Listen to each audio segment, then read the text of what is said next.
Hi guys, it's Wendy with Ask the Landlady, and I'm here today to say, can you really rent out your timeshare in 2026? I'm a landlady, a landlord. I love to rent things out, but can you rent out your timeshare? Your timeshare salesperson probably said you can rent it out to cover your fees. Is that true? Let's dig into it. So, welcome back. Today, I'm going to address one of the most things I hear about people with timeshares that makes it, again, a bad deal. Okay. You don't even need to watch the video. I'm telling you right now, it's a bad idea. It's not going to happen. But let's dig into it. And you can always check out my book, Never Buy Timeshare, on Amazon to see about this. Now, first of all, I'm a landlady. The rental market is real, right? Let me give credit where credit is due. And the timeshare market is genuinely growing. Travelers are traveling more. They're booking timeshare rentals as an affordable alternative to traditional hotels, especially for families that need a lot of space, right? I have a family of 5, and man, being in one hotel room, that sucked. But a place where we had bedrooms and a kitchen and living area, all fantastic. Everybody loves that. So the industry generated over $3.2 billion last year, and that's a real market with real demand. And you've got platforms like Airbnb and VRBO and Red Week for timeshare rentals that makes it easier than ever for you to be able to list your units. So there is a market for it. The question is whether it actually works for you as an individual timeshare owner to actually offset your costs that you have. Okay. So let's do a little reality check here. Here's the factors that your sales presenter is probably glossed over when they're like, buy this, so great. You're gonna be skiing, and if you don't want to ski, you'll rent it out to somebody else and you'll make money. Okay.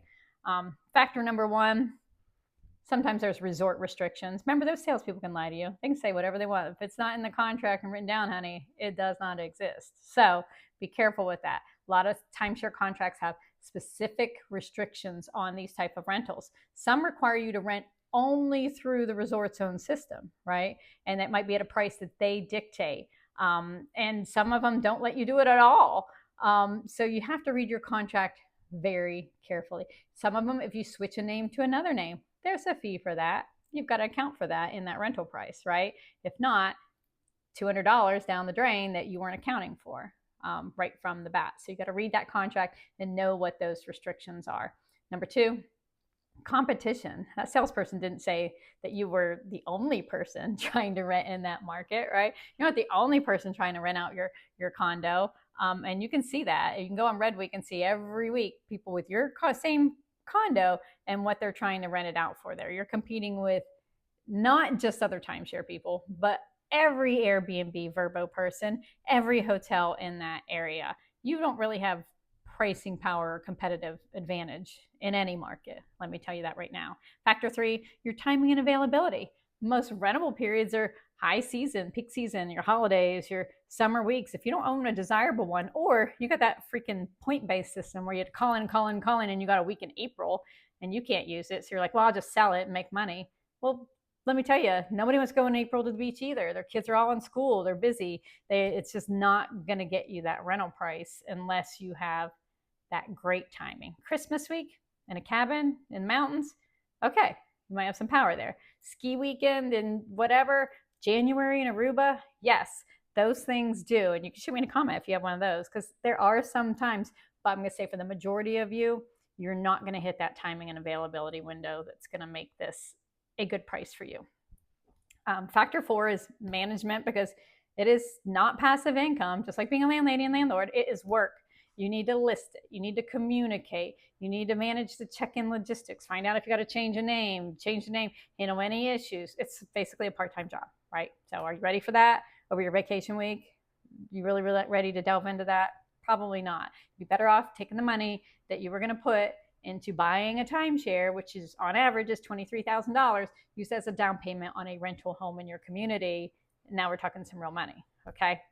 Factor 5 on this whole thing is your net math. For the landlady, it all comes down to the math. I was an English major, but I've had to learn math real quick as a landlady, because if the numbers work, numbers work. They don't, baby. So even if you successfully rent this week, okay, and your rental income is typically modest, $500 to $1,500 for the week. Okay, depending on your location, depending on your season. That's the national average there. Your maintenance fees might be $1,200 or $1,500. It goes up every year. Last year it went up 17.5%. So you can't count on that to cover those maintenance fees. Basically, even if you break even, you're like running in place. You're not getting anywhere. You're not building wealth. This is not an investment, people. So don't count on the promise that you can rent this place out there. Okay. And basically, this comes down to a platform squeeze. Back in the day, this may have worked, but now we have Airbnb, we have VRBO, we've made vacation rentals competitive, we have the internet. So there are so many other platforms that a traveler can go to get this experience that he or she wants at a resort or at a vacation property. And when they're comparing you, your unit might even be at a disadvantage. Sometimes they're at the Airbnb, they're promised some different amenities. They might have a private home. They prefer that versus being at a big resort. And so it's just tricky. And the big timeshare brands are increasingly direct booking their own inventory. So they're undermining you. Marriott, Hilton, Wyndham, Disney, they're all doing their own bookings. So people can go there. Why are they going to come to you, right? The rental playing field is not level when you're dealing with your timeshares. And it's going to get less level every year because let's face it, more and more people are going into Airbnb. More and more people are into the big hotels are doing their own thing there. And you cannot counteract that. I mean, I'm sorry, but you just can't. So here's my take. Renting it is a reactive strategy. It's what you resort to when you've discovered that I can't use this timeshare, paying for it, and it's just going to be sit there or go to waste unless I try to recoup some of my costs from it. So it's reactive. You're already in a position of less power when you're reacting to a situation, right? You're not proactive. So it just doesn't validate the whole system. Any financial advisor would tell you don't buy an investment based on the hope of rental income that you haven't proven you can generate.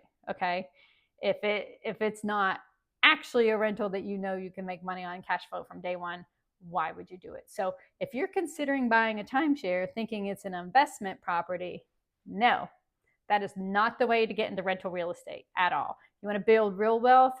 Come look at my video on house hacking, right? Or check out wholesaling. Check out 1,000 other opportunities. Trailer parks, baby, that's where they might be at right now. Go together with other investors and start small and do something that has real value, real money, and actually builds wealth over time, not as a losing proposition like your timeshare investment. It's not an investment scheme. You're a victim. You're all victims if you bought timeshare. And I can say that because I bought into it too. Victim. But don't stay in that position. Get out while you can. So check out my book, Never Buy Timeshare, on Amazon, and keep following me. Hit a subscribe. Shoot me a comment because I read every single one of them, and I love to hear from you guys because we're all in this together. We all deserve to make good money. We all deserve great vacations, and we all deserve to build wealth for generations. And I just hope you have a great day.